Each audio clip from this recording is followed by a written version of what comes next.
Our mother was a single mom who paid the bills by being a waitress. During the day, she managed the Hubbard City Cafe, and in the evening, she served whiskey and tequila at Carl's Corner.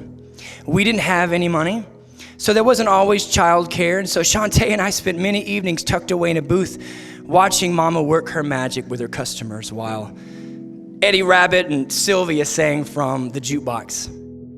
Mama was a really good waitress. She was fast, she was friendly, she was beautiful, but she was also the toughest woman I've ever met.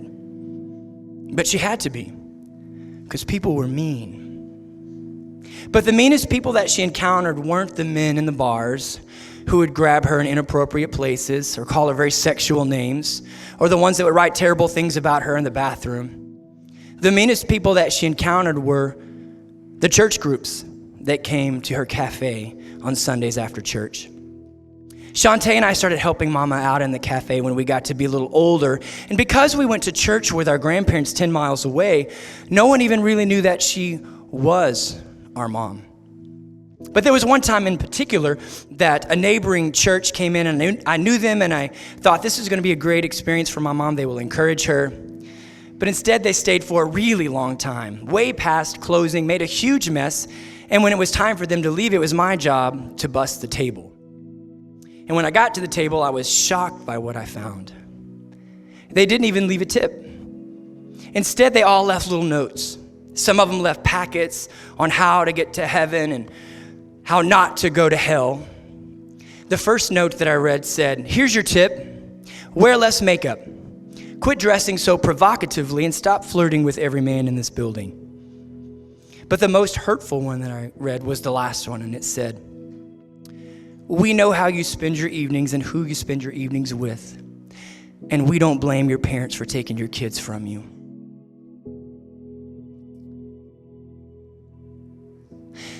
And of all the years that I helped my mom in the cafe, I don't remember anyone ever inviting her to church. That was until Barbara came in one Sunday.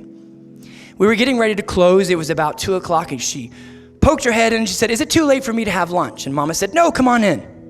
Barbara was this beautiful older woman who had just recently lost her husband, and he was one of the pastors there in town. And she took an interest in my mom. She showed her kindness, she left her a generous tip, and she even helped her clean the cafe. And on her way out the door, she paused. And she turned around and she said, "Patricia, honey, why don't you find someone to cover for you next Sunday and you go to church with me?" Mama always told me that she was an atheist. And seeing how Christians treated her, I didn't blame her. But I stopped rolling my silverware long enough to hear Mama's response. And she said, "There is no church that would ever welcome someone like me." Barbara slammed the door and her demeanor completely changed. And she said, "You have no idea where I was 35 years ago and how much work God did to restore me and my family. So I will be coming in here again next Sunday, and I'm going to invite you again. But I don't want you to give me that same stupid excuse." And I thought, well, this is it. Mama's going to choke this Christian woman out, and then we're going to have to cook her like they did in that movie Fried Green Tomatoes. But Mama just smiled and she said, "I look forward to that." And every Sunday, Barbara came in and invited her to church. And every Sunday, Mama gave her a different excuse. 4 years later, my senior year in high school, Mama called me up one Saturday. She said, "Baby, I've decided to go to church with Barbara tomorrow. What do I wear?" And it was in that service that she got to hear the gospel. And she got to hear the hope, which ultimately led to her becoming a Christian just days before she passed away. And I ran into Barbara a few years after Mama died in a grocery store, and she gave me a big hug and she said, "Oh my goodness, I miss your mother. What a diamond in the rough. I know she's celebrating with Jesus today, and I know how proud she is of you and your sister, and I know how proud you must be of her." And I was. I think about Barbara a lot, and I wish I could be more like her. Unashamed to share the gospel with someone so different from me. Can I encourage you today, Tabernacle? Even if it's just for today, when you go out in the community and you have lunch, will you be extra kind to that waitress or that waiter but especially that waitress who's a little older, who's probably raising her kids on the tips that she receives. Leave her a generous tip. Be extra kind and invite her to church.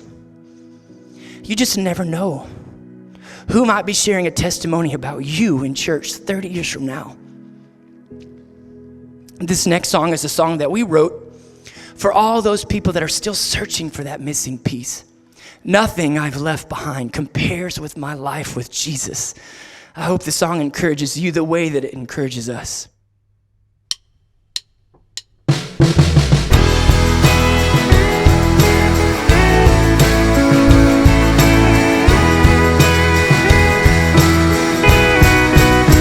Where would I be if it wasn't for your patience? A champion of grace in every fight. Where would I be without your loving kindness, racing to redeem me through the fire? Lifting me up from the ashes of yesterday, picking up pieces of my weary faith. Lord, your goodness captures my heart. Lord, your goodness wraps me in your arms. Nothing I've left behind compares with my life with you.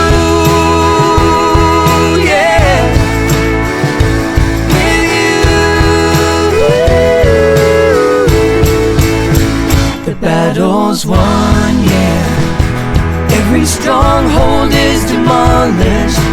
Weapons formed against me aren't enough. Yeah. The battle's won, yeah. You will never break your promise. I know you will always overcome. Lifting me up from the ashes of yesterday, picking up pieces of my weary faith. Lord, your goodness captures my heart. Lord, your goodness wraps me in your arms. Nothing I've left behind compares with my life with you. Yeah. Just a glimmer of your mercy drives the sinner to my knees. You shatter darkness with a whisper. All your goodness chases me. Yeah. Lord, your goodness captures my heart. Lord, your goodness wraps me in your arms. Lord, your goodness captures my heart. Lord, your goodness wraps me in your arms. Nothing I've left behind compares with my life with. Nothing I've left behind compares with my life with you.